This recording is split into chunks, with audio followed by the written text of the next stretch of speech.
Olá! Oi! E aí, tudo bem? Tudo jóia? A gente é pontual, hein? 6:01, já estão os dois aqui online. É, aqui no Brasil é 8:01. É ruim esse horário, você acha? Não, não, Acho que é uma hora que tranquilo. fica com calma, né? Eu Sim, acho que aí todos acontecem um pouquinho mais tarde, é, é verdade. né? É, Enfim, olha, vamos aproveitar que o pessoal está entrando e eu queria te falar que, primeiro, é uma honra enorme para mim ter a tua presença aqui, você ter aceitado o meu convite. Esse ano, eu, eu realmente logo depois, né, da virada do ano, eu pensei assim, cara, eu queria fazer uma coisa bem diferente, sabe? Eu acho que a gente precisa buscar caminhos para fazer certas mensagens chegarem ao maior número possível de pessoas, sabe? E acho que todo mundo que tem algum canal que tenha essa possibilidade, deveria sim, né? Eu acho que é uma maneira que a gente tem de contribuir. E eu tenho acompanhado o seu trabalho, eu te falei isso quando a gente conversou, eu tenho te acompanhado e eu acho que você vem fazendo isso lindamente, né? Transformando a tua história de vida e também a sua possibilidade de ter acesso a tanta gente. Uma mensagem muito bacana e uma mensagem que, na verdade, vem se desdobrando em muitas outras coisas e que você está desenvolvendo, e a gente vai falar sobre isso. Mas antes da gente começar, eu queria rapidamente, assim, independente da fé de cada um, eu queria fazer fechar meus olhos aqui e mentalizar e fazer uma pequena oração para que eu tenha sabedoria suficiente para aproveitar ao máximo essa horinha que você está me concedendo do seu dia, né, para que esse papo seja o mais gostoso e o mais proveitoso possível para a gente e para todo mundo que está assistindo. Tá? Então, deixa eu dar aqui uma mentalizada e vamos embora, né? Vamos começar, eu acho que já são 6:03, já tem um pessoalzinho aqui, 12 pessoas. E vamos começar lá na origem. vamos. Você era um jovenzinho. O que você queria ser da vida quando você era jovenzinho? Me conta isso. Bem, a minha história começa um garoto do interior, né? Eu fui criado numa cidade pequena. Enfim, antes de mais nada, agradecer o convite, né, Rafa? Você me contactou e falou sobre a ideia, eu achei ótimo, porque, assim, uma coisa que a gente aprendeu na pandemia, né, as lives ficaram muito naquele momento que a gente precisava se expressar, falar com as pessoas que a gente estava pirando em casa. Então, poder ter um celular e uma internet que propiciasse isso, né, para nós privilegiados, né, muita gente não tem essa possibilidade. Isso foi um alento naquele momento. Então, isso foi muito bom. E hoje em dia é bem menos, mas foi uma coisa que é uma alternativa que a gente viu que é possível. Você aí na Flórida, eu aqui no Brasil, a gente poder ter essa conversa. Eu gosto sempre de falar sobre isso porque, assim, eu não me preocupo com a audiência numa live, né? A gente já fiz live para milhares de pessoas, já fiz live para 2 pessoas. Enfim, eu acho que o mais importante, assim, se a gente estivesse conversando num bar, eu e você, falando sobre isso, e alguém que estivesse perto ouvindo e participasse da conversa, já seria positivo, né? Já seria agregador. Eu acho que a troca e a gente poder falar. Eu tenho um amigo meu que fala sempre uma coisa: uma reunião, né? Já sempre é positiva só pelo fato de se reunir, né? Então a live é a mesma coisa, né? Eu encaro como uma reunião. O fato de você reunir já é uma palavra positiva, né? Então, independente da quantidade de pessoas, eu acho que é isso. E daqui sempre fica uma coisa, sempre fica uma troca, um ensinamento que a gente reverbera. Bem, a minha história é de um garoto do interior, né? Eu fui criado em São José do Vale do Rio Preto, interior do Rio de Janeiro. Pertencia a Petrópolis na minha época, depois virou uma cidade. E criado na roça, com todo aquele privilégio da roça, que é bom, né? Brincar em quintal, nos anos 80, né? Final de 70, início de 80. Então isso é muito gostoso. Tive essa infância e não pensava em ser um cara ligado ao esporte, à atividade física, apesar de praticar atividade física no meu dia a dia, né? A atividade do dia a dia é essa. Comecei a pedalar muito cedo, com 10 anos de idade, como qualquer criança no interior, e eu era uma criança gordinha. Eu era uma criança gordinha, então é bem interessante, né? E aí, na adolescência, que eu emagreci, que eu comecei a correr com 13 anos, E aí eu brinco que eu virei o Forrest Gump, né? Corro até hoje, não parei mais, né? Fiquei correndo, um monte de gente correndo junto comigo, e é meio essa história do Forrest Gump, eu gosto de brincar com isso. E aí, nessa hora, na hora de escolher a profissão, no primeiro momento eu escolhi Direito, cheguei a encarar ali o Direito, uma faculdade particular em Petrópolis, eu não tive condições de pagar, minha família não tinha condições, aí não deu para ir adiante, e aí pensei na educação física. Eu pensei, vou escolher uma profissão em que me mantenha ativo. Então, minha escolha para a educação física no primeiro momento foi isso. E aí, escolhi a educação física, me apaixonei pela educação física, né? Pela atividade, pelo movimento. E de lá para cá, tem um histórico aí de 23 anos trabalhando com a educação física. E de 2016 para cá, eu entrei no jornalismo, comecei a perceber o jornalismo, né? A comunicação como uma maneira de eu ampliar a minha voz. Então, assim, eu descobri que o movimento me fazia bem, me tirou da obesidade infantil, vamos dizer assim, me tirou de um câncer também, me ajudou a superar um câncer, como eu vou falar mais para frente. Então, eu estava sempre ligado muito ao movimento, e aí eu percebi que eu precisava expandir isso para outras pessoas, para que outras pessoas soubessem quanto o movimento era importante na vida delas. Daqui a pouco a gente vai terminar a live em 15 minutos, porque você já está contando tudo muito rápido. Mas eu queria voltar. Eu conheci você antes do câncer, quando você dava aula, tinha aquela coisa de subir a mesa com o pessoal da Vela. E, na verdade, você sempre teve essa coisa de ser agregador. Né? Você sempre foi de encabeçar movimentos e levar, arrastar multidões atrás de você, né? E isso, na verdade, é uma vocação e um talento que, de fato, não pode ser desperdiçado. E aí, quer dizer, isso vinha, na verdade, num caminho da atividade física, né? Antes da história do câncer. A faculdade de jornalismo foi depois do câncer ou antes? Depois. Né? Uhum. Bom, então vamos voltar lá atrás. Então você vinha lá naquele seu movimento de agregar e arrastar multidões atrás de você na atividade física, quando de repente veio aquele diagnóstico. Eu queria até te perguntar, eu estava pensando aqui há pouco, como foi que você descobriu esse câncer? Conta pra gente como foi isso. Você foi num exame de rotina? Foi por acaso? Não. O que aconteceu? Eu tive um câncer de testículo, né, em 2014. O câncer de testículo é um câncer silencioso, então é importante falar sobre isso. Dois aspectos importantes do câncer de testículo. É um câncer silencioso e é um câncer altamente curável, como 99% dos cânceres, quando detectados precocemente. E aí, por isso é que eu usei o meu exemplo, e uso até hoje como embaixador do Novembro Azul, para conscientizar as pessoas da importância do autocuidado, da importância da prevenção. Não só do câncer, mas qualquer tipo de doença. Se você detecta rápido, é muito mais fácil e você vai ter muito mais qualidade de vida, né? Uhum. Então, assim, e o meu exemplo é o seguinte, como um exemplo da maioria dos homens, né? Por uma questão cultural e machista, o homem não tem esse autocuidado, ele não tem essa preocupação, né? Ele tem a mãe que leva o garoto no pediatra, quando ele parou de crescer ou atingiu a adolescência, some, nunca mais. Ele volta para o médico quando ele já está com problema de saúde depois de 50 anos. A história da maioria dos homens é assim. E no mundo, né? Tirando o Oriente, que tem uma cultura um pouco diferente, mas o Ocidente, de uma maneira geral, é isso.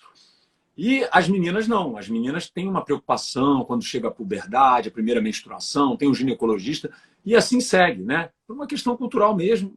E assim, e o que aconteceu comigo não foi diferente. Eu comecei a sentir dor e inchaço no testículo. E sendo um atleta que pedala e que faz muita atividade, eu não dei muita importância. Então, inchou, doeu. Eu falei, é por causa do ciclismo, por causa do banco, por causa da bermuda. Aí aconteceu, passou um pouco, voltou. 2 meses, voltou de novo a dor e o inchaço. Aí, na época, minha namorada, aí, de novo, a figura feminina arrastando o homem para o autocuidado. Ou melhor, para o cuidado, né? Porque ele não tem um autocuidado. E ela que insistiu, falou, por que você não vai no médico? Você está reclamando dessa dor já há algum tempo. Por que você não vai no seu urologista? Eu falei, putz, é verdade. Aí ela falou, numa quinta-feira, eu fui na segunda. E assim, na segunda, ele já me examinou, já achou estranho. Na quarta-feira, ele estava me operando, retirando um testículo, e eu já estava com metástase em região abdominal, tive que fazer 21 sessões de quimioterapia. Então, assim, foi decisivo, e aí eu uso esse meu exemplo, a figura feminina, seja de uma parceira, seja de uma irmã, seja de uma mãe, tia, avó, para segurar na mão desse homem e insistir para que ele vá ao médico. Então, assim, a gente não tem essa cultura. né? E da mesma forma comigo, um cara esclarecido, um cara que esbanja a saúde, né? Um cara que é atleta, que trabalha com saúde, também negligenciou a sua própria saúde, né? Talvez eu não precisasse ter feito 21 sessões de quimioterapia, se tivesse ido no médico antes. Eu acho que também, aí tem muita coisa, né? Eu acho que a maioria das pessoas, independente de ser homem ou mulher, tirando esses exames de rotina, a gente fica sempre esperando para ver se passa. Sabe, se você tem uma dor, um inchaço, alguma coisa, tipo assim, vamos ver se passa primeiro. Tipo assim, você enrola um pouco, né, Uhum. para ir. E tem uma coisa também que é do cultural mesmo, que você falou. Esses exames, eles deveriam ser feitos sempre preventivamente. Você tem que ter cuidados de saúde regulares, né? Isso aí, de uma forma geral. Eu, por exemplo, eu peguei muito sol, né? E eu sou branca, para burro, tô pintada. Então, assim, e eu falo isso muito para as pessoas, eu falo assim, gente, eu vou ao dermatologista no máximo a cada 6 meses. E praticamente sempre que eu vou, tem alguma coisa para tirar, sabe? E volta e meia vai alguma coisa para biópsia. O meu filho já teve também, meu filho tem 24 anos. Acabou de tirar um câncerzinho de pele. Eu falei para ele, meu filho, pelo amor de Deus, me promete que você nunca mais na tua vida vai passar um ano sem ir ao dermatologista. Porque se for, vai pegar a coisa. E o meu dermatologista, ele fala sempre. Ele fala, olha, isso só vai te matar se você ignorar, sabe? Então, assim, isso aí, no meu caso, é pele, mas assim, que dá o problema eventualmente, mas poderia ser outra coisa. Então, a gente tem que ter mesmo esse hábito, e lembrar que é uma máquina e que a gente tem que fazer manutenção, como a gente faz no carro, como a gente faz em tudo, né? Não ter preguiça, sabe? Não, sem dúvida. A questão não é a cada dor de cabeça, a cada dor no corpo, você procurar um médico. A questão não é Não, essa. A questão é que existe autoexame, existe autocuidado. A mulher se toca, percebe o próprio corpo. Por uma questão cultural, ela tem esse cuidado e essa percepção desde cedo, né? De tocar o seio, de perceber o corpo. O homem, principalmente no interior, os homens de uma maneira mais tosca e machista, não é de praxe ter esse cuidado de tocar o testículo, perceber. Se você toca o teu testículo todo dia, se um dia ele está maior, ou inchado, ou com alguma irregularidade, você percebe. Agora, se você nunca toca, você não vai saber. Então, sabe? assim, Parece normalmente, né? o que eu falo não é a cada qualquer coisinha que você se sentir é um médico. O que eu digo é que essa mudança e esse cuidado, por que não passar um hidratante? Por que não passar o filtro solar, né? Essas coisas que a gente antigamente e tinha todo um preconceito, um estigma. Por isso é que eu mudei a minha linha, né, depois do meu câncer e tal, e comecei a perceber que a questão da saúde do homem diz muito mais sobre uma questão comportamental do que uma questão fisiológica. Eu até escrevi um artigo hoje sobre isso, está publicado no meu site, que eu trago um pouco desse cenário, que é exatamente isso. Porque não é uma questão... Por que o homem vive menos, em média, 7 anos do que a mulher no Brasil? No mundo são 5 anos a menos. Por quê? Porque o homem é mais fraco? Porque o homem é o sexo frágil? Não é. A verdade é porque o homem ele tem uma linguagem violenta. Violenta com o outro e violenta consigo mesmo, né? Por isso feminicídio, por isso índice de suicídio, enfim, uma série de coisas aqui que a gente pode É, falar aí durante a live. esta vida falando, né? Mas é verdade, é verdade. Eu acho que bom, eu tenho 52 anos, né? E eu acho que da época que eu era pequena para hoje, já houve uma evolução enorme, né? Você vê, homens hoje em dia são ainda tem um caminho gigante para percorrer, mas já melhorou, sabe? Antigamente, você vai falando essa questão do o exame de próstata, por exemplo. Quem não conhece homem que foge disso como o diabo foge da cruz? Não quer fazer, prefere não ir, né? Por quê? Por preconceito dele próprio, porque tem vergonha, inclusive, de dizer que fez, sabe? E outras coisas mais. E é uma verdade, eu acho que a gente tem muito, muito para evoluir. E no que se refere ao autocuidado, tem aquela coisa, né? Tipo, por exemplo, passar um hidratante, coisa de mulher. Se passar um hidratante, se depilar, Sem dúvida. Não, você traçou uma questão. Vamos fazer aqui uma análise, né, Rafa? Pensa o seguinte: você falou 52 anos. 52 anos, seus pais nasceram nos anos 40 do século passado, tá? Vamos fazer assim. Estou fazendo é, um cálculo rápido. Um 30, cálculo rápido. é. Oi? Meu pai era mais velho, meu pai nasceu em 1934. Beleza. Então, se seu pai nasceu em 34, o teu avô nasceu no século retrasado, correto? É. Provavelmente, não. Talvez o começo do século passado, mas os teus tataravós, os teus bisavós, né?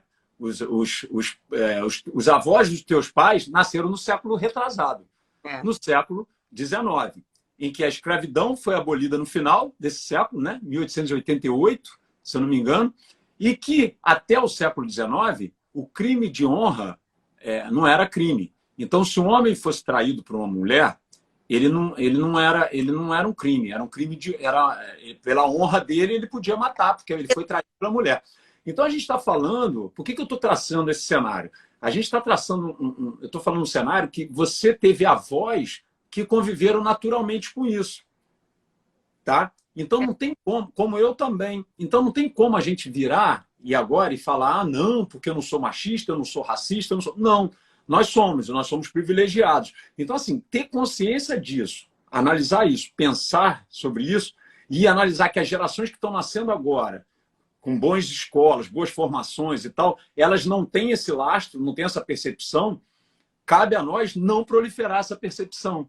Então é importante falar sobre isso, sabe? É importante a gente falar. Essa questão de hidratante, de ser, né, de ter de não fazer o exame do toque, né? Enfim, é preferível morrer, ter um câncer de próstata, do que levar uma dedada, né? Falar assim grosseiramente. Então, assim, isso aí é de uma geração que teve essa criação e essa construção muito machista. Então, é importante a gente falar sobre isso, desmistificar, para que as novas gerações não cresçam com esse ambiente, né? Não existe nada mais agressivo, né? Eu gosto sempre de citar isso, Rafa, que é um menino, e a nossa geração ouviu isso, alguns ainda ouvem, que deixa de ser mulherzinha, isso é coisa de vizinho, não seja gay, não seja viado, você é baitola, você é boiola. Cara, não deixa de ser mulherzinha, ela tem dupla, né, agressão, assim, né, para criança. Primeiro que você está diminuindo a mulher, então você está estimulando o feminino. Mata dois coelhos com uma cajadada só, né? Uma cajadada só. Você está sendo misógino, né? Você está incentivando a rivalidade homem-mulher, né? A briga de gênero, então falando isso, e ao mesmo tempo sendo homofóbico, trazendo também o aspecto do homem. O que seria o homem correto? Não existe. A gente fala de masculinidades, no plural, né? Não existe uma nova masculinidade. No texto eu até falo nova masculinidade, mas o certo são novas masculinidades, porque você não tem que criar um rótulo. O homem tem que ser assim. Quem disse que o homem tem que vestir azul, que tem que andar assim, não pode botar a mão na cintura? Isso não vai. Isso são signos, né, que foram criados e que têm interesse por trás. Não vamos ser ingênuos. Tem uma questão religiosa, tem uma questão colonialista, imperialista por trás disso, né? Então é importante a gente estudar e perceber isso e não aceitar. Por que a gente é assim? A gente nasceu e tem que ser assim? Não. Tem que pensar fora da caixa, né? E a nossa geração é uma geração mais difícil de fazer esse movimento. Os mais jovens fazem isso com mais facilidade. Então a gente tem que esforçar mais. Muito diferente, né? O ambiente hoje é um ambiente onde muitos dos preconceitos que a gente achava normais não tem mais espaço, né? Então, assim, a gente, de uma certa maneira, teve que desconstruir e reconstruir muita coisa. Eles não. Eles já nasceram nesse ambiente novo, num ambiente que, pelo menos para essas questões, né, de questão de sexualidade e racismo, né, e etc., ele já tem um olhar completamente diferente do nosso. Completamente diferente. Quer dizer, porque por mais que... Eu vou te falar assim, eu, por exemplo... claro que eu nunca fui uma pessoa que... Eu nunca considerei... Eu me lembro que eu via, principalmente nas pessoas mais velhas, muito racismo, né? A gente viveu numa época que as empregadas domésticas, elas ganhavam um salário mínimo, tinham que trabalhar 15 dias, elas tinham folga quinzenal. Você lembra disso? Você chegou a pegar isso? Sim. Não, eu cheguei a pegar... No interior, Rafa, desculpa te interromper. No interior... As empregadas moravam na casa. O senhor do engenho, a casa, né? É a mesma coisa da escravidão, é um resquício da escravidão. Elas moravam na casa não é porque elas queriam, é porque não tinha opção, não tinha escolaridade, não tinha condições, tinha que morar na casa do patrão, né? Virava uma filha de criação, né? Na minha casa chegou a ser assim, né? Não tinha casa no engenho, mas tinha quarto de empregada e era lá que ela morava. E ficava. E eu achava absolutamente normal. A pessoa ficava 15 dias sem ir para casa, Assim, quando a gente acordava, elas já estavam acordadas, quando a gente ia dormir, elas ainda estavam acordadas e lavando a louça, a gente achava isso ok, né? Mas eu acho pior ainda, outras coisas que a gente presenciou de agressões, né? De preconceitos mesmo, de uma pessoa não poder isso ou não poder aquilo, porque por causa da cor da pele ou pela condição social. Quer dizer, eu me lembro que na época isso me chocava. Mas se por um lado me chocava, por outro lado havia uma naturalidade, porque eu vi isso acontecer muitas vezes, sabe? Então eu acho que hoje as coisas são diferentes. Hoje as pessoas primeiro, ninguém mais muito se sujeita às coisas que se sujeitavam lá atrás, e as próprias pessoas também não fariam mais isso. A grande maioria não faria mais isso e não acha isso ok, sabe? Então, assim, o que o mundo está mudando, tá. Mas ainda há um caminho, né? Há um caminho. Deixa eu te falar uma coisa. Você está me chamando de Rafa. Rafa é o meu marido. Desculpa, eu estou com a Antonina. Eu ia É, falar Antonina, Antonina.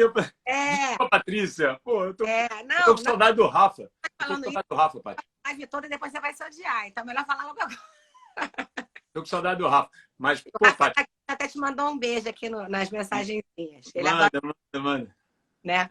Mas, enfim, e agora com relação a essa questão do homem, vamos voltar para a tua história, que é uma história tão inspiradora, e eu quero que o pessoal que está aqui Sim, aí você teve o diagnóstico, você foi lá no médico, viu que estava com a questão do câncer, e quando foi que te deu esse estalo? Você falou, eu preciso fazer alguma coisa, eu preciso levar essa mensagem para que as pessoas não façam isso que eu fiz.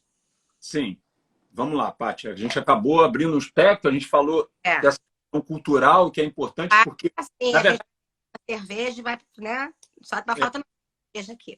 não é porque o final da história, o final, né? A minha história vai esbarrar nessa questão, tá? Né? Dessa questão, porque a gente falou de racismo, falou de comportamento, mas é o machismo também. Você falou das pessoas, né?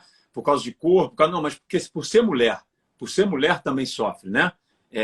Um Mas as exemplo, próprias mulheres são machistas. As próprias mulheres, eu me pego, claro. assim, eu me pego muitas vezes sendo machista, trazendo para mim uma carga que eu não sei nem por que eu faço isso, porque, tipo assim, não faz sentido mais hoje em dia, né? Mas eu acho que essa transição foi muito, muito rápida. Então, as pessoas da minha geração, para você ter uma noção, você tem quantos anos? Eu tenho 47. 47. Assim, eu acho que na nossa, você tem 5 anos a menos que eu, mas eu acho que assim, as coisas aconteceram muito depressa. Mas eu, quando era novinha, tipo 16 anos, a minha mãe ainda queria que eu casasse virgem. Só para você colocar no tempo e no espaço, entendeu? Sim. Então, Não, assim, eu vivenciei isso. a minha mãe, por exemplo, quando eu era pequena, minha mãe trabalhava, mas ela era a única das mães que trabalhava. Depois as outras começaram a trabalhar também, mas era totalmente anormal as mães trabalharem. Assim como era um escândalo o divórcio. Né? Quando eu era criança, esse era o ambiente. Eu também. O seu também? Eu também, eu cresci. Isso aí, começo dos anos 80 até anos 90 e tal, era inaceitável, né? Então, assim, o que eu estou te falando, por que que a nossa geração é uma geração mais sofrida? Porque a E nossa geração é de transição abrupta, é uma é, transição abrupta, é. né? Mas é importante, porque é um mundo muito diferente. E, assim, como a gente viveu dessa forma, não tem como você não passar isso para os seus filhos. Então, tem que ter esse olhar. Porque você falou, não sei por quê e tal. Mas é porque você teve pais assim, avós assim. Como eu Eu, tracei o cenário? quando eu era, isso que eu ia completar, quando eu era jovenzinha, como eu vivia num ambiente. A minha mãe já queria, ela falava: não, eu quero que você seja independente financeiramente, e tal, mas isso era quase que um bônus, sabe? Era quase como se fosse assim uma estrelinha, se você fosse. Não era como é hoje, que as pessoas. Tipo, não existe a possibilidade de uma pessoa criar algo. Acho que não existe ninguém que crie hoje uma filha para casar e ficar e não ter a sua independência. Isso pode até acontecer, mas tipo assim, ninguém. Isso não é um projeto de vida, digamos assim, como já foi em algum momento, né? E o que acontece? A minha geração, como você falou, a gente ficou espremido. Então, eu trouxe ainda dentro de mim, muito introjetada, aquela coisa do eu sou a dona de casa, eu sou a responsável para que a casa esteja totalmente organizada, para que a comida esteja na mesa e a roupa lavada e passada e blá blá blá. Mas também tem a minha questão profissional. Então, a gente acumulou. Eu sei racionalmente que hoje, como eu trabalho tanto quanto o meu marido, não faz sentido eu ter uma segunda responsabilidade tão grande quanto é toda coisa da casa, sem a participação dele, porque afinal a gente mora junto e todos os dois têm as mesmas responsabilidades. Mas quando a gente muitas vezes vem um ato falho, sabe aquela coisa assim? Aquela coisa, você vai me ajudar? Como assim vai me ajudar? Desde quando a obrigação é minha? Ou assim, a culpa, né? Eu lembro que no início da pandemia, que os meus filhos voltaram para casa e de repente eu tinha 4 adultos em casa para comer e eu tive muita culpa. Eu falei assim, gente, mas eu tenho que fazer jantar. Tipo assim, sabe aquela coisa que caiu no colo, assim, tava tudo bem, não tinha nada disso. De repente passou até um monte de gente em casa, eu tinha trabalho para fazer, ainda tinha que providenciar. E isso é uma carga que é ancestral, né? Isso vem lá, tá lá introjetado, lá no fundo da tua alma. E é difícil você se livrar. Sim, sim. Mas é importante, né? Por isso que eu gosto de trazer, só para a gente concluir isso, é porque às vezes, quando a gente está na posição de privilégio, né? O homem está na posição de privilégio nessa relação genérica, né? Porque a mulher sempre foi. Não sei nem se está em privilégio, está em privilégio nesse aspecto, mas como a gente morre mais, se suicida mais e vai mais preso, né? Se a gente traçar esse cenário, está na hora da gente pensar um pouquinho. Até sendo egoísta ou pensando mais em nós homens, a gente não está levando vantagem nesse privilégio tanto assim também não. Mas tem vantagem. Estou brincando que tem vantagem sim, porque, por exemplo, se eu saio para correr aqui, vou para a Vista Chinesa às 6 horas da manhã, nunca passa pela minha cabeça, eu posso ser assaltado, só isso. Agora, se você faz isso, a primeira coisa que passa pela sua cabeça é você ser estuprada.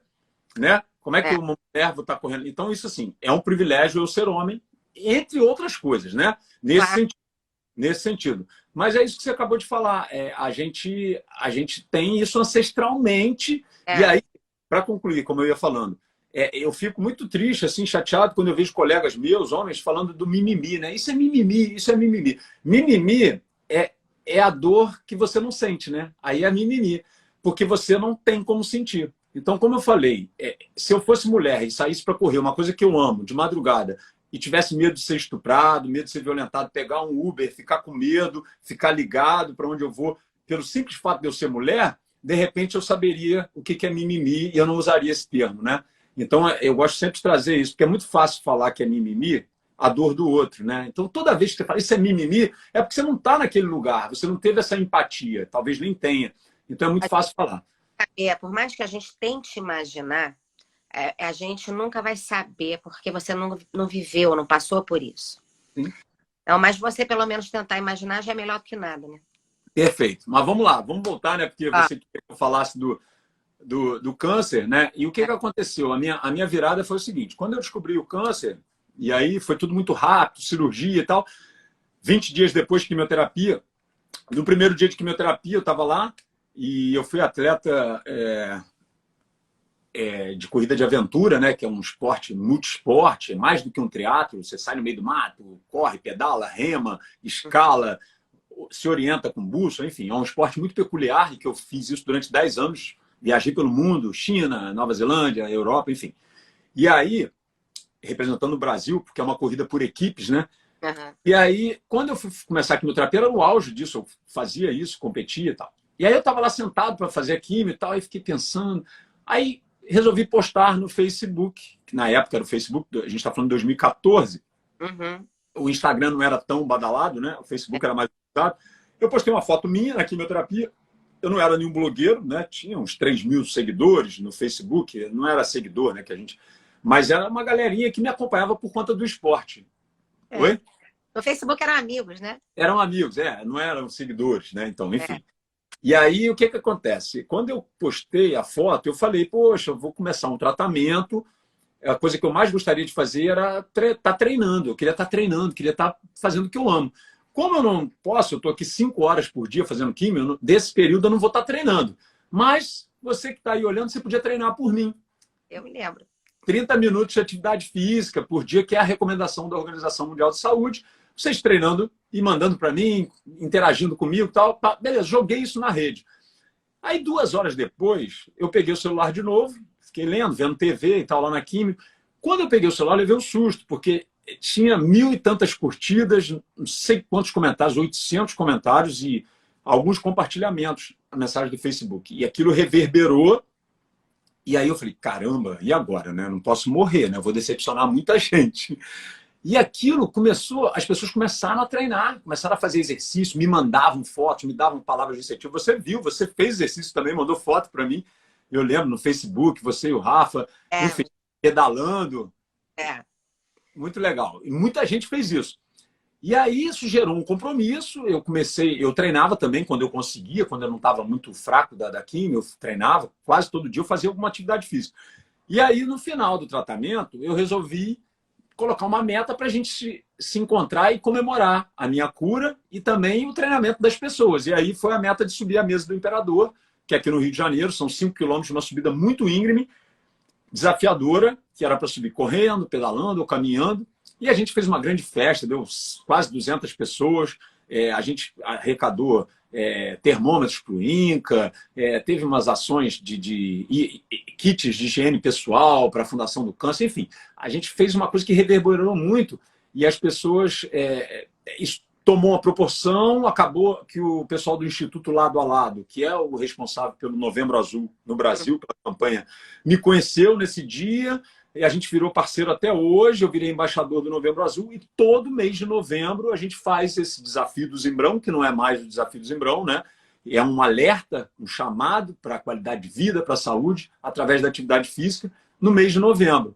Então, de lá para cá, e cada vez mais eu fui me engajando nessa questão da saúde do homem, buscando a profissão, expandindo, para que eu ampliasse essa minha voz e trouxesse, não só, Patrícia, é isso que eu estou falando aqui, o aspecto da saúde do homem, do autocuidado, do tratamento antes, né, você se precaver ao tratamento, tudo isso, mas a questão comportamental, que isso começou a pipocar na minha cabeça, eu queria entender, mas por que o homem é tão frágil? Por que o homem se mata? Por que o homem está ansioso, está angustiado? E o pior, não fala sobre isso. Por quê? Nessa criação dos nossos pais, avós, bisavós, que a gente traçou aí esse cenário, era inconcebível um homem expressar sua fraqueza, sua fragilidade. Por quê? Ele foi criado para ser o provedor, para ser o super-homem, né? O machão. O homem, na verdade, ele tem esse aspecto também, mas o homem ele tem mais dificuldade de falar de si, sabe? De falar, de expor qualquer vulnerabilidade, daquela coisa de falar de sentimentos também, não é? Enfim, Sim. é uma coisa que também interfere na saúde. Tudo que a gente não fala, que a gente não lida, a gente sabe que cresce dentro da gente e muitas vezes vira até doença. Mas, de novo, por uma questão cultural, como é que o homem vai falar? Ele vai mostrar fraqueza? Como eu posso falar que eu estou triste, que eu estou angustiado? Vou falar isso? O que os outros homens vão pensar? O que a sociedade vai pensar? Ah, eu sou fraco, eu sou, né? Eu sou gay, eu sou isso, sou aquilo, como que foi construído isso na nossa cabeça. Como se isso fosse, te colocasse um rótulo. E, na verdade, todos somos, todos temos esses sentimentos. Não importa se a opção sexual, não importa se mulher, não importa se homem. O problema é como a gente construiu isso de uma maneira velada, em que o homem tem que ficar dentro da sua caixinha ali, ele não pode expressar. E aí o que acontece? Explode de alguma forma. Ansiedade, angústia, depressão, suicídio, solidão, sabe? Porque os sentimentos, eles são de todos nós, né? Do ser humano. Todo mundo tem sentimentos bons e ruins. Todo mundo tem. Quando você fala, isso vai te aliviando. Se você não fala, além disso ficar dentro de você, a sensação de solidão é gigante. Sabe? Imagina, eu não consigo nem imaginar o que é uma pessoa simplesmente não falar para ninguém. Nem para a esposa, nem para a mãe, não fala dessas coisas, porque isso vai te sufocando. Isso vai, sabe? Eu fico imaginando que vai dando uma sensação assim de compressão ali dentro do peito, porque é muito ruim. Quando a gente fala, sabe? Você abraça aquilo, só de falar já resolveu 90% do problema. Mas se você não pode falar, porque afinal você é homem, né? Então você não pode mostrar sua fraqueza, sua fragilidade, o que compensar e blá, blá, blá. Deve ser muito duro, né? O índice de suicídio no Brasil, Paty, é 4 vezes maior no homem do que na mulher. E esses homens que se matam, na maioria das vezes, ninguém em volta dele percebeu. Ele não deu sinais de que estava mal, entendeu? Porque que levou ele a se matar foi exatamente isso, o fato dele não falar isso com ninguém. E isso vai correndo, até que chega um ponto que a pessoa chega ao final. E é isso, porque não fala, não verbaliza, né? Fazer terapia, como assim fazer terapia, né? Você pensar nos anos 80, Não podia fazer terapia, é coisa de louco, né? exato. Você Não falar que podia. você tinha vergonha, não podia falar. Quem fazia terapia eram pouquíssimas pessoas e tinha algum problema. Ih, fulano tem algum problema, faz terapia tem algum problema. O Quando, meu na pai, verdade, todo mundo deveria fazer fisioterapia, né? Fazer terapia, né?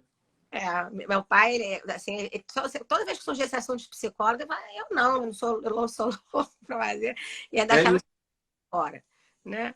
Enfim, é complicado mesmo. Aí você percebeu, quando veio essa história do Novembro Azul, você se deu conta de que você podia ser um instrumento de divulgação disso tudo, é uma voz para começar a mudar essa realidade, porque alguém tem que fazer isso, né? Porque se ninguém pega e encabeça um movimento e começa a falar no assunto, continua tudo do jeito que está. Não, e você tocou num ponto ali atrás, foi legal ouvir você falando, porque uma percepção sua, que não tem contato comigo, está em outro país, né? A gente não tem mais proximidade que tinha quando você treinava aqui na academia, que eu via você, o Rafa, as crianças, todo Uhum. mundo que eram crianças na época. É E criança pequena. mesmo à distância, você tem essa percepção minha, e é uma coisa muito genuína, né? Essa coisa de trazer as pessoas. Não é uma coisa do palco, não é uma coisa que. É uma coisa que é minha e que sempre foi. E assim, até hoje, eu gosto. Tem um jornalista que a gente chama que é primo, meu primo distante, que é o Vinícius Donola, que eu sou fã, que é um grande amigo, e, enfim. Ele fala que ele gosta de amalgamar relações. Ele usou esse termo. E eu adoro esse termo, amalgamar relações. Amalgamar no sentido de obra, né? E eu adoro essa expressão, porque é exatamente isso. Eu adoro amalgamar relações. Independente de ter uma multidão ou não, mas eu sabendo de alguém que está aí na Flórida, que está precisando de uma ajuda e tal, e eu falo, não, mas tem a Paty e tal, e te recomendar. Eu adoro fazer isso. Isso de uma maneira genuína, de uma maneira muito, muito minha. Assim. Eu gosto de estar nessa coisa de ser o elo, sabe? De estar sempre E ligando relações. bom, né? Isso é uma coisa que é muito genuína sua. E eu me lembro que quando eu frequentava a academia, você viu, a gente nunca teve um contato maior. Eu nunca fui sua aluna, nada disso, mas a gente. É engraçado, cria-se um elo, mesmo sem elo, assim, é um elo de olhar, sabe? De você saber que aquela pessoa se importa, porque você passa muito isso, essa coisa assim, esse cara se importa. Se eu precisar de qualquer coisa, encontrar com ele, ele vai me ajudar, sabe? É uma pessoa que você passa isso, de ser aquela mão amiga, que está sempre estendida, sabe? Isso é muito bacana. Eu não sei no que você acredita, mas eu não acredito que a gente não vem à toa.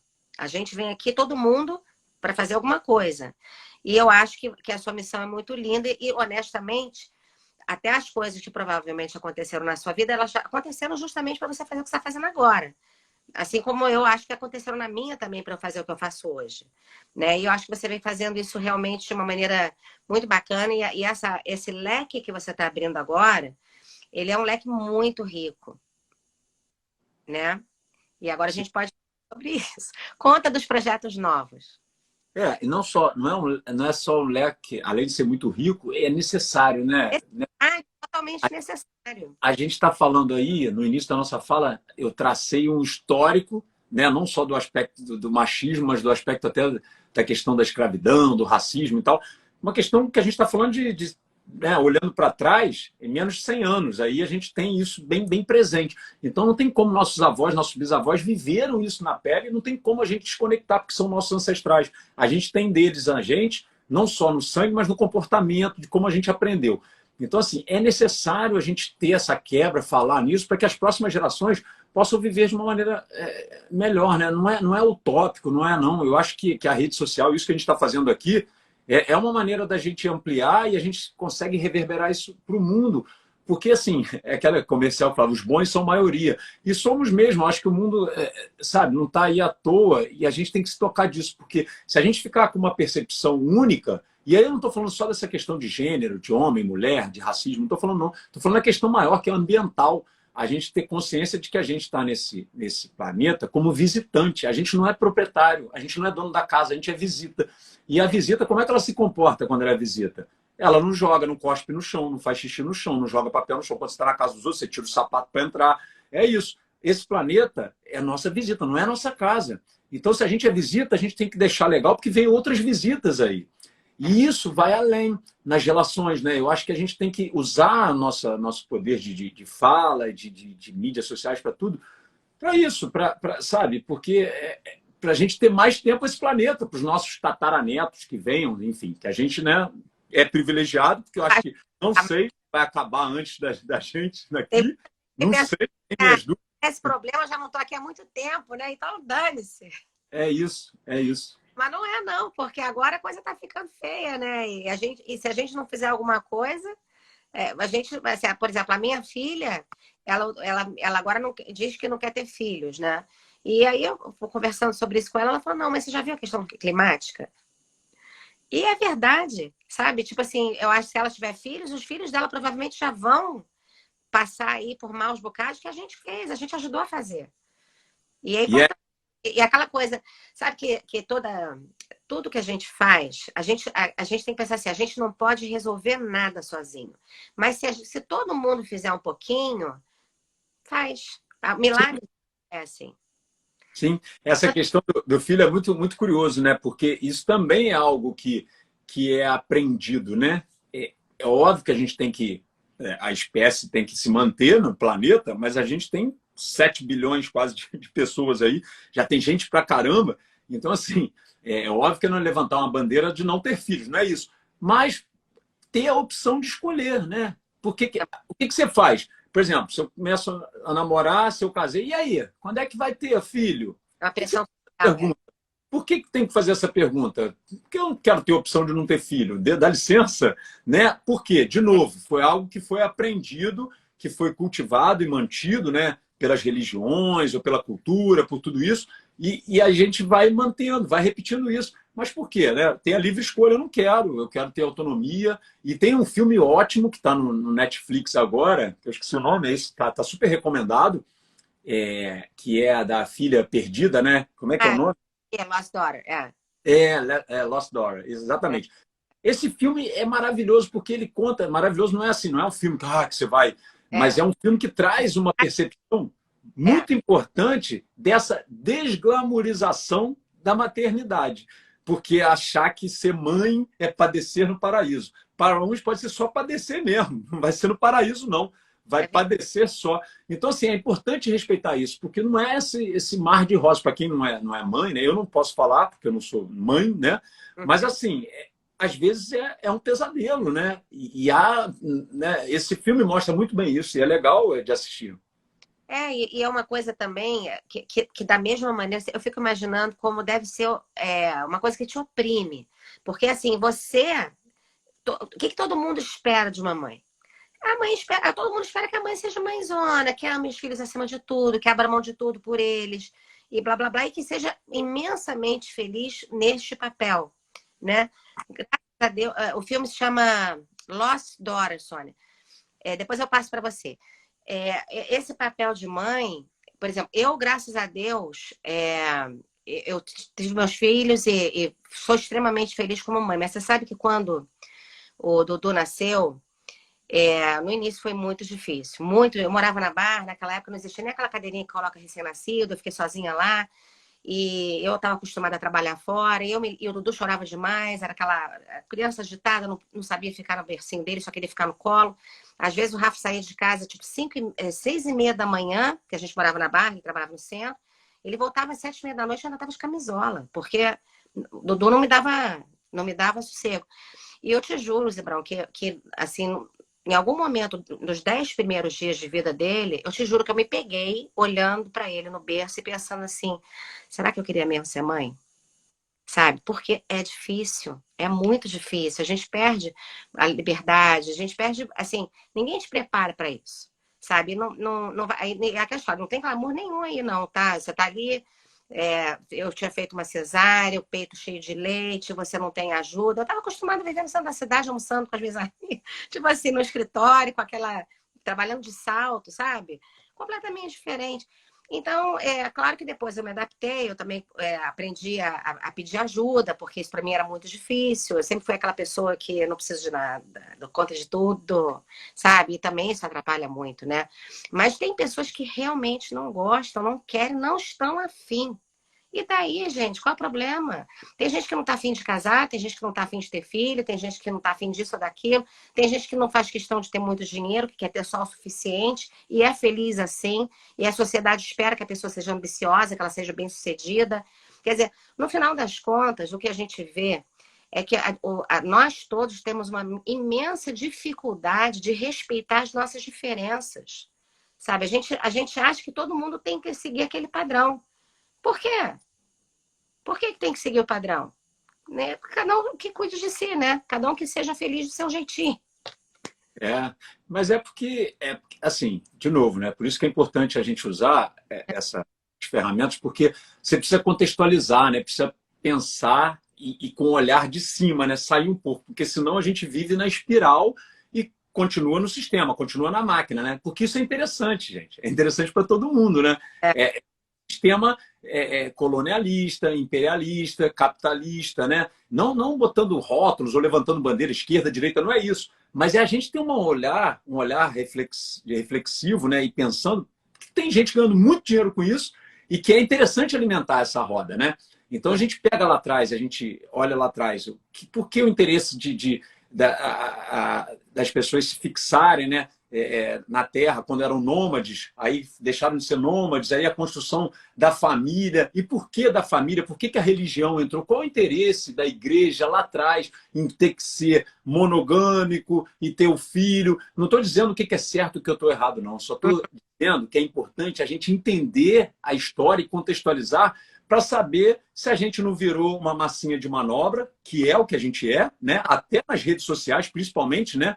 A gente, o tempo todo, a gente está sendo manipulado aqui mesmo. Se a gente estivesse divergindo, caindo no pau aqui, você fora Bolsonaro, eu pró-Lula, de repente a gente estava com 2.000 pessoas assistindo. Porque o Zuckerberg ia dar um jeito de movimentar e mostrar isso para todo mundo, porque é interessante. Então é importante isso também. A gente não pode ter esse romantismo e achar que né? Então, de novo, é importante conhecer a história, contextualizar e questionar a história. Porque que história é essa que nos ofereceram? Que livros são esses que, se a gente pegar 2.000 anos, que escrita foi essa que foi relida, traduzida? Quem que fez essa tradução? Que grupos, que interesses foram esses? Então, assim, a gente tem que sair um pouco dessa caixa e pensar, sabe? Eu tô muito nesse momento, e a Fernanda, que está até assistindo, que é minha parceira, minha companheira, que é uma pessoa muito intelectualizada, muito inteligente, me ajuda muito. A gente troca muito e conversa muito sobre isso, que é esses questionamentos, sabe? O que a gente está fazendo aqui? A gente não está repetindo o modus operandi? Quem que plantou essa semente? Por que a gente tem que casar, ter filho nesse formato? É homem, mulher, papai, mamãe, é azul, é rosa? O interesse que tem por trás disso? De novo, eu não estou falando o que é certo e o que é errado. Eu estou falando que a gente tem que levantar questionamentos. E essa nova geração faz isso. O teu filho, a tua filha, provavelmente eles têm momentos de sair da caixa. E por isso o adolescente sofre tanto e está tão angustiado. E por isso a gente tem que olhar, os índices de suicídio são muito nos jovens, né? Muito mais adolescentes se matam também, né? Homens e adolescentes. Porque a gente não está preparado e a gente fica querendo colocar essas crianças, esses jovens, nessas caixinhas que a gente aprendeu desse mais dificuldade de também respeitar que eventualmente o filho não está afim de seguir aquele caminho que ele seguiu e que ele projetou, né? Porque assim, todo pai faz isso, né? Chega assim, sonha o sonho do filho. Aí, de repente, o filho começa a sonhar o próprio sonho e você, como assim? Não estava preparado para isso? Né? E é isso. É muito complicado. E, na verdade, sabe, a gente precisa entender o quanto a gente, assim, a gente respeitar a nossa própria liberdade, porque a gente também tem que respeitar a nossa própria liberdade, porque muitas vezes a gente se desrespeita e permite que os outros desrespeitem a gente, e a gente faz a mesma coisa com os outros, e no final todo mundo fica chateado, sabe? Ninguém tem essa plenitude que poderia ter, porque fica todo mundo meio que se desrespeitando sem perceber, sabe? Então, você está julgando os outros estão te julgando.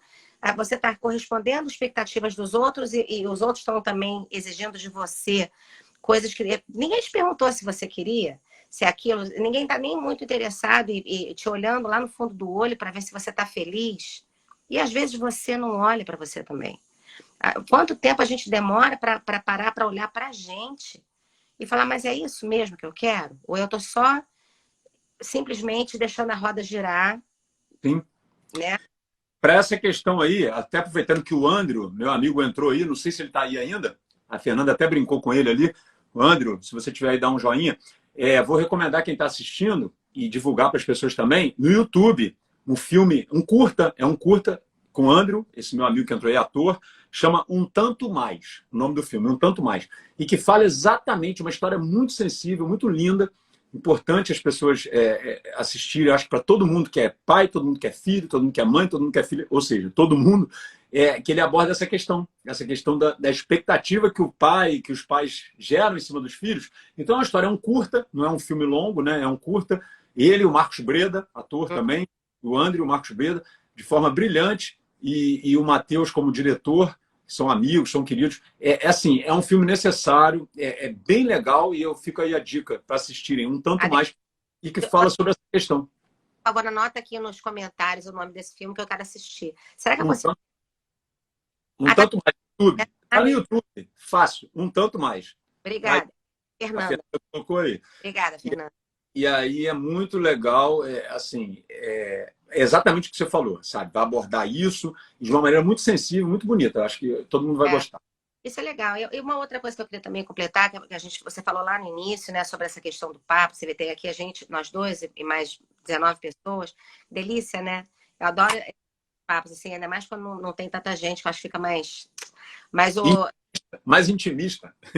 Fica mais intimista. Mas, assim, essa oportunidade da gente pegar e ficar aqui uma hora batendo esse papo e falando dessas coisas, isso é uma preciosidade, porque, na verdade, a gente tem muito pouco tempo para refletir sobre isso. Isso aqui nada mais é do que uma reflexão conjunta. Todo mundo que está aí assistindo não está falando, mas está ouvindo e certamente está pensando e trazendo, né, para a sua própria vida essas reflexões. E isso é muito legal. Eu acho que a gente precisa disso. Todos nós precisamos, sabe? É olhar primeiro para si, né? Olhar para si e refletir sobre isso tudo. Até que ponto você está sendo você, até que ponto você está sendo o que os outros querem que você seja. Enfim, expandir isso para todas essas outras questões, né? Essa questão que a gente traz, muito introjetada, que a gente traz nos genes, né, da gente, a questão do racismo e desses mil preconceitos que todo mundo ainda tem, porque isso vem gravado lá nos nossos genes de verdade. A gente vai se livrar à medida que a gente for sobrepondo, né? Isso aí é epigenético. Você vai mudando esse troço todo a partir das transformações que você faz. Você faz, o seu filho faz, e que daqui a pouco some aquilo que você trouxe lá do passado. Mas a gente precisa começar a fazer, a gente precisa sair desse automático. Me conta desse projeto novo, seu atual, que tem um blog que eu vi, até saiu hoje um artigo, estou louca para ler. Qual é o nome do blog? Na verdade, é o meu site, é viniciuszimbrão.com.br, né? Vinicius com U, Zimbrão. Mas aí no meu Instagram tem o link, você já clica, já vai direto, tem alguns artigos lá e tal, enfim, que eu reposto de outras pessoas. Falo muito de saúde também, da questão da atividade física, que é a minha profissão mãe, né? Mas agora esse site está fresquinho, esse site foi lançado esse final de dezembro, foi em dezembro, final de novembro, começo de dezembro. E esse é o meu primeiro artigo que eu coloco. A gente está trabalhando aí, eu tenho uma equipe comigo, né, que trabalha. A Fernanda é minha empresária e minha tutora, que assim, me dá as diretrizes todas, aí me ajuda muito. Eu vou com as ideias e tem gente ali sempre. A gente nunca está sozinho, né? Como eu disse. Assim como eu gosto de amalgamar relações, também é importante que tenha gente comigo também, né? Não tem essa, não existe. Não sou o Forrest Gump, né, como eu disse, correndo, mas tem que ter esse apoio, é importante, a gente não está sozinho nesse mundo. E, enfim, e aí, esse projeto é ampliar essa voz, Paty.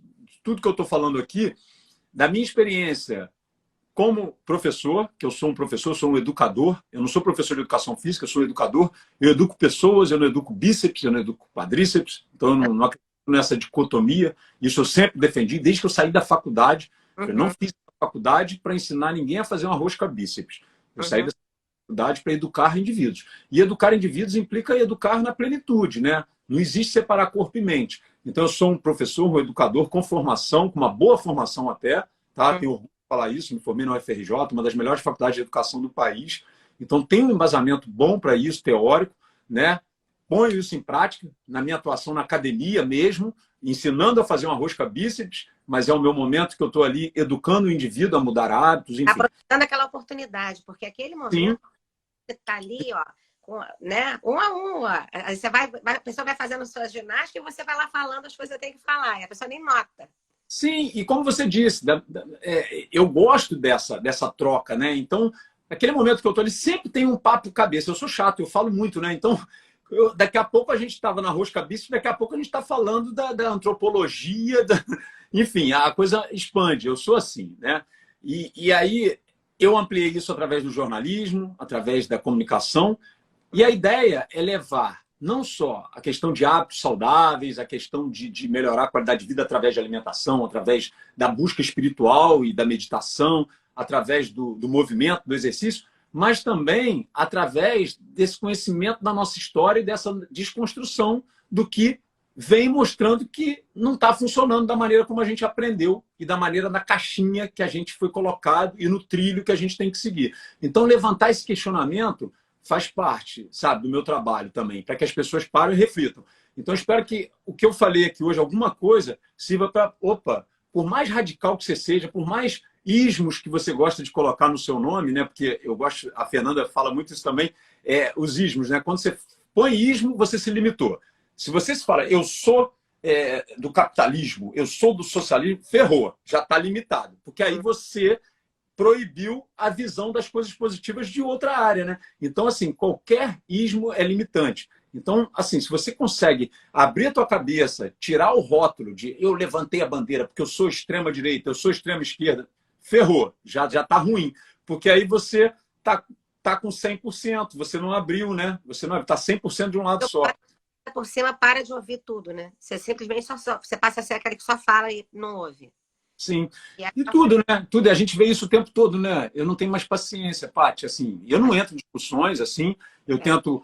Quando me perguntam, né? Foi o caso de você me convidar aqui para falar. E aí eu tenho a oportunidade de falar, porque você me convidou.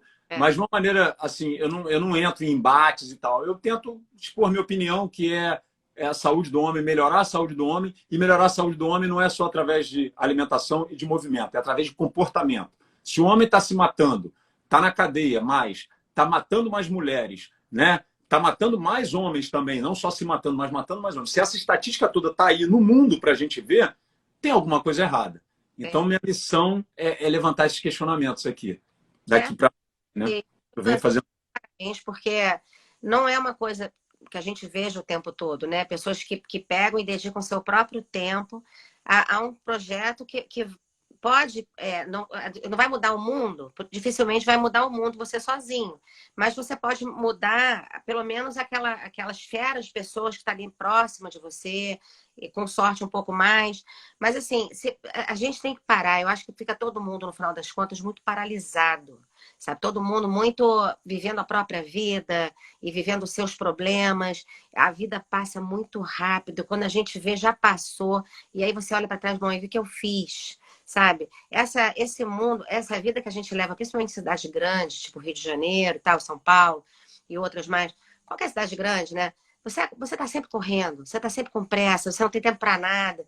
E por isso que eu acho que você gera um grande problema, que são pessoas que simplesmente elas não olham nem para elas, nem para ninguém.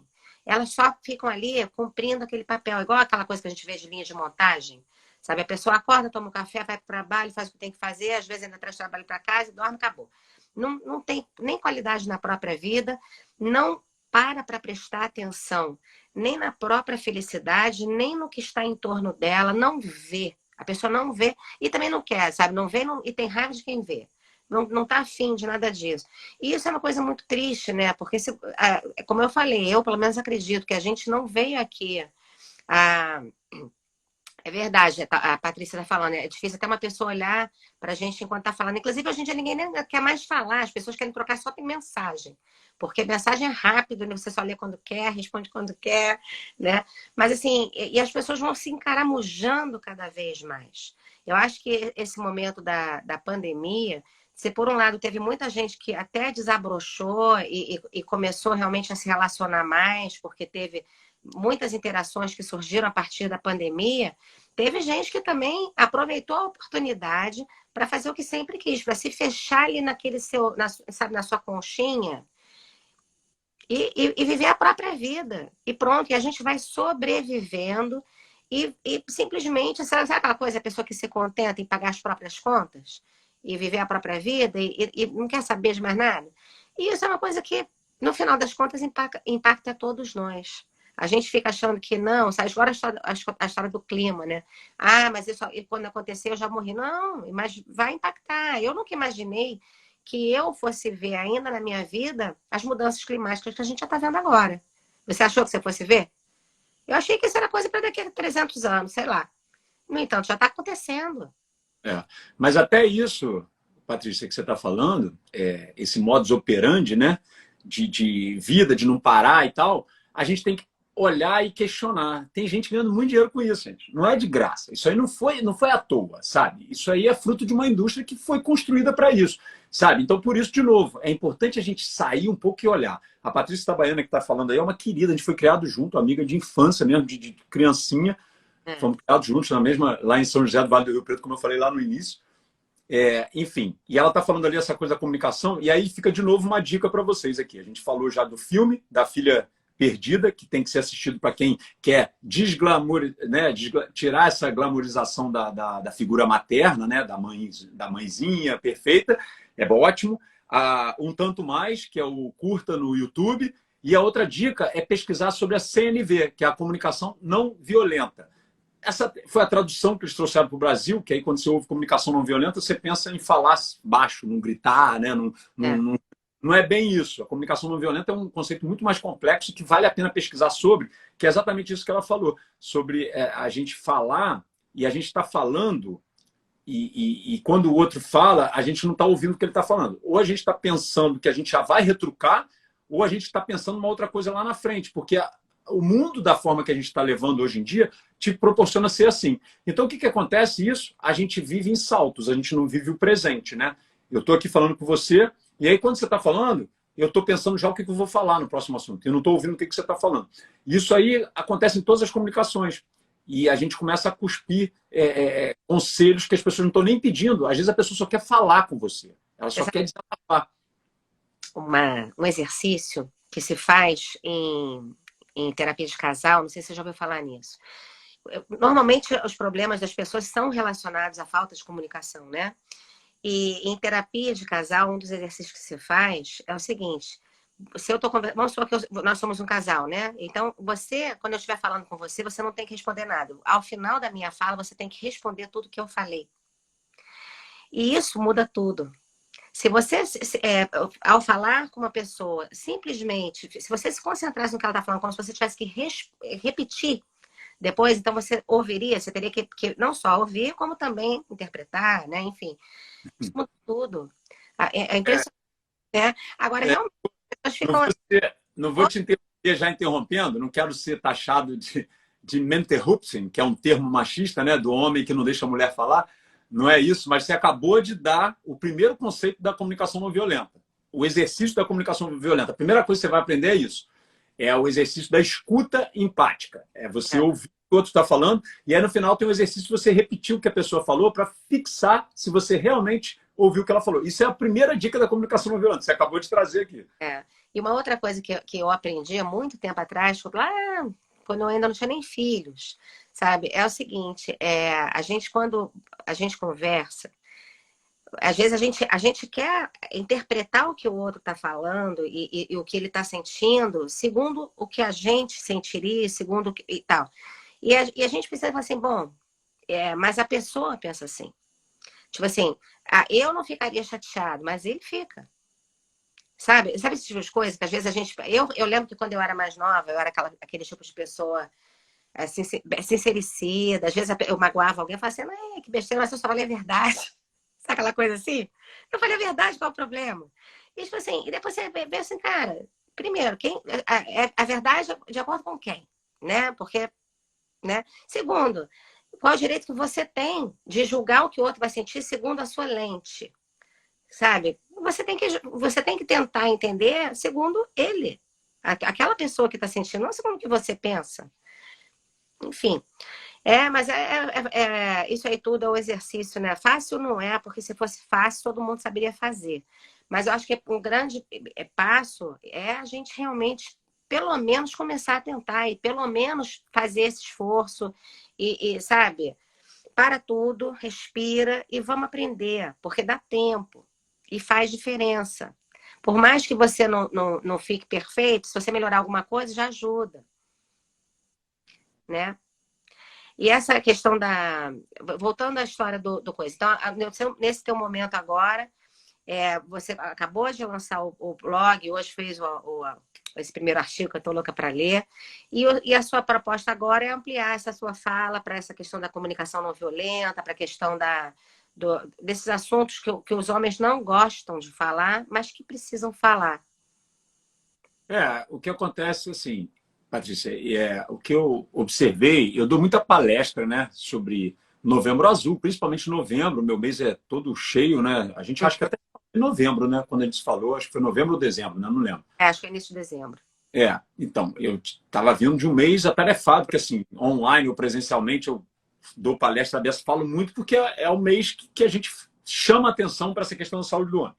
Então, eu gosto de trazer essas questões, e isso começou fazendo sempre novembro azul. E com essa ampliação, de eu olhar a questão comportamental, a gente começou a enxergar a necessidade disso ser ampliado, de falar mais sobre isso, abrir esse canal, e isso está cada vez aumentando. A gente tem algumas páginas, algumas literaturas específicas para isso. E com o incentivo da Fernanda, de novo, né, ela me ajudou muito e me incentivou a gente a colocar isso aí para funcionar, para que a gente ampliasse isso. Como eu dou palestra, dou aula, falo muito sobre isso, para não ficar limitado só em novembro, mas a gente tem um ano inteiro aí, todo dia, para a gente falar sobre isso, usar as redes para isso, porque é necessário, como a gente falou, é necessário essa não, mudança na verdade, no dia a dia. Antes até desse processo de saúde, tanto do homem quanto da mulher, porque, na verdade, impacta a todos. Né? Se um homem se comporta de uma maneira X, Y, Z, óbvio que ele é impactado, mas nós também somos, né? Sim, e não existe, a gente não está sozinho nesse mundo, né? Precisa de um homem e de uma mulher para nascer um outro ser, né? Ou homem, outra mulher. Então a gente vive em sociedade, então não existe também esse olhar unissetorial, né? O homem ou a mulher, não existe, não existe. Então, assim... Tá falando aqui, no fundo, todos buscam mais ou menos as mesmas coisas. Muita gente disponível, mas poucas dispostas. É verdade. A primeira coisa é você estar disposta para trocar. É verdade. Mais uma dica aí de comunicação não violenta que a Patrícia falou. Olha como tá identificando. Você falou uma sobre a escuta empática, né? E a Patrícia está falando uma coisa que é exatamente isso, que as necessidades nossas do ser humano são as mesmas. Todo mundo tem as mesmas necessidades. Todo mundo quer segurança, todo mundo quer saúde, todo mundo quer conforto, todo mundo tem as mesmas necessidades. Todo mundo quer amor, todo mundo quer respeito. As necessidades são 99% batem dos indivíduos, são as mesmas. O que muda é a estratégia para atingir essa necessidade. Então, quando o indivíduo sai de casa com uma arma na mão, faz um assalto ou qualquer coisa que seja, esse cara, para ele chegar até esse ponto, eu não estou aqui justificando o ato ilícito, não, tá, Patrícia? Eu estou só querendo exemplificar que a necessidade desse cara é a mesma que a minha. Esse cara não se diferencia em nada em mim em questão de necessidade. Simplesmente a estratégia que ele usou que é diferente, sabe? E ele tem que ser punido por isso, tudo bem, mas a gente tem que entender esse contexto, que como ser humano, as necessidades são as mesmas. E aí você pensa assim, de novo, não estou aqui justificando, mas você mora numa cidade díspare como o Rio de Janeiro, ou na China, né? Que você tem uma classe alta, que anda de carro blindado, que tem uma condição, que são os privilegiados, como nós, né? Eu não tenho carro blindado, mas eu sou um privilegiado por ter uma internet boa, por ter chuveiro, por ter comida na mesa. Sou privilegiado nesse país como o Brasil. E aí, por que eu posso ter um relógio, posso ter um celular bom e um tênis bom para eu correr, e o garoto que mora lá na favela olha isso na lagoa, eu correndo e tal, não pode também, né? Na cabeça dessa criança, desse garoto que cresce, o que vai, como é que você vai dizer para ele que ele não pode ou não? As necessidades são as mesmas, sabe? Ele quer conforto, ele quer segurança também, mas eu tive uma história de vida e tal que me proporcionou ter isso, mas esse garoto não teve. E aí, quando ele vai buscar uma arma, um assalto, uma maneira dessa, é isso, as necessidades são as mesmas. Ele só a estratégia que, de repente, ele escolheu errado. Não estou dizendo se é certo ou errado, eu só estou dizendo que a gente tem que ter essa análise, a gente tem que olhar dessa forma, senão a gente vai estar sempre olhando para o nosso e sempre parando na fila dupla para pegar o filho na escola, mas quando a gente está no trânsito, a gente engana o filho da mãe que está na fila dupla causando engarrafamento. A lógica é simples, é essa. É isso mesmo. É isso mesmo. Olha, super obrigada. Adorei ter você aqui batendo esse papo. Ó, tá vendo? A gente conviveu tantos anos ali, nunca batemos um papo, tá vendo? Agora eu aqui, né? Você aí, a gente conseguiu bater esse papo. Foi ótimo, maravilhoso. Eu acho que o teu trabalho é um trabalho necessário. A gente tem que divulgar, a gente tem que apoiar e falar de verdade sobre isso. Acho que isso é um assunto que interessa a todos igualmente. Né? Eu acho que é claro que o homem né, vai ter são abordagens diferentes, né? Assim, mas é de um mesmo tema que no final das contas impacta todos nós. E eu acho que eu vejo com bons olhos. Eu acho que existe um movimento muito forte, muito consistente nesse sentido aí que você está apontando, né? Agora, naquela história, a gente não dorme de um jeito e acorda de outro. Né? A gente tem que ter paciência, tem que ter muita reflexão e com todo o carinho do mundo e amor e também né, direcionando, porque a gente tem oportunidade. Então, assim, às vezes você pega e vê uma situação, qualquer que seja ela, seja um homem que tá fazendo alguma coisa que você percebe que ele poderia ali fazer de uma outra maneira, ou enfim, você não adianta você pegar e fazer assim, sabe? Tipo, se acusar. Você pode perfeitamente pegar e com amor e mostrando, sabe? Porque também não adianta a gente combater violência com violência, né? Então, assim, a gente tem que ir tratando essas coisas com amor e com reflexão e com a certeza de que a gente vai conseguir algum progresso. Perfeito, Paty. Quero agradecer o convite, agradecer a presença da galera aí, muitos amigos, pessoas que eu amo, pessoas queridas aí. Muito bom, né? Porque, enfim, a gente chegou a 30, oscilando o número de pessoas de novo. O número de pessoas não interessa, né? O mais importante é a gente conseguir falar isso reverberar de alguma forma. A Daniela está em Singapura, está amanhecendo o dia lá, energias boas aí de Singapura para a gente. E eu queria agradecer, e é isso. Eu acho que o ensinamento, né? Dei algumas dicas aqui, né? Tem a filha perdida para as mães, ou as futuras mães, para poderem ter esse alento aí de que não é as mil maravilhas, né? Você ser mãe, e que, ok, se eu quiser ser mãe, né? Assim, não tem problema, ninguém está julgando, não deveriam julgar. Exatamente. Um tanto mais, o filme do meu querido amigo André e do Marcos Breda, dois queridos, e o Matheus, diretor. Enfim, vale a pena, um curta, está no YouTube, para essas questões de você querer moldar o teu filho, de como ele deve ser e de como isso é recebido pelo filho, enfim, para a gente tirar um pouco essa responsabilidade. Onde foi que eu errei? Todo pai e mãe perguntam isso, onde foi que eu errei? Vocês não erraram em lugar nenhum, né? Ninguém errou em lugar nenhum, porque você está se baseando naquilo que você aprendeu, naquilo que você viveu, né, de história, e está tentando transmitir isso da melhor maneira para o seu filho. De novo, comunicação não violenta. Ninguém acorda de manhã querendo dar errado. Ninguém acorda falando, hoje eu vou fazer uma... Eu posso Não, fazer uma... você sempre acorda querendo, pensando que está fazendo a melhor coisa para atingir as suas necessidades. E eu acho também que tem uma coisa que é muito importante, eu falo muito assim aqui em casa para o meu marido e para outras pessoas mais, a gente precisa entender que a gente não tem controle, sabe? Assim, por exemplo, você tem um filho, você cria o seu filho com o maior amor do mundo, e aí não tô nem falando dessa questão do respeito à individualidade do filho, mas assim, o que o seu filho vai fazer com isso, ele vai resolver. A gente não tem responsabilidade sobre as escolhas dos nossos filhos. Eventualmente, você vê, às vezes a pessoa tem vários filhos, né? Às vezes um filho que pega e acaba se envolvendo com droga, por exemplo, e o pai fica achando que tem culpa. Não, não necessariamente, acho que provavelmente não tem. Simplesmente a pessoa, em algum momento, usando o livre-arbítrio dela, fez essa escolha, sabe? Então, assim, é muito pesado a gente ficar trazendo pra gente essas culpas. A gente não tem controle. Tudo que a gente pode fazer é o nosso melhor. Se você fez o seu melhor, é isso que você podia fazer, nada mais. É isso, Paty. Então, Né? obrigado. Fica aí a dica, então, né, que eu estava dizendo, do filme, do Um Tanto Mais, o curta do YouTube, e um livro também, para quem gosta de ler, um livro necessário não só para os homens, mas para as mulheres também, Seja Homem, o nome do livro aqui no Brasil, né? Seja Homem, é do JJ, é J.J. Bola, o autor. É um radicado na Inglaterra, em Londres, né? E ele conta um pouco esse cenário, um pouquinho de tudo que eu falei aqui, de uma maneira bem embasada, e é legal, é um resumão interessante para a gente já questionar isso que eu estou falando aqui. Eu acho que a mensagem de hoje, desse papo, para cada um que está aí ouvindo ainda, levar um pouquinho, é questionar sempre. Questionar no sentido de que, poxa, por que eu estou fazendo isso? Por que o mundo está indo dessa forma? Questionar. Não entrar na coisa do Chaplin, né? Da repetição, simplesmente no modus operandi, né? É, Acordar, café, ir para o trabalho, não. É importante a gente parar, meditar, cada um com a sua crença, não importa, mas refletir e questionar. Porque quando você bota o rótulo, quando você bota os ismos, de novo, como eu falei, você se limita. é.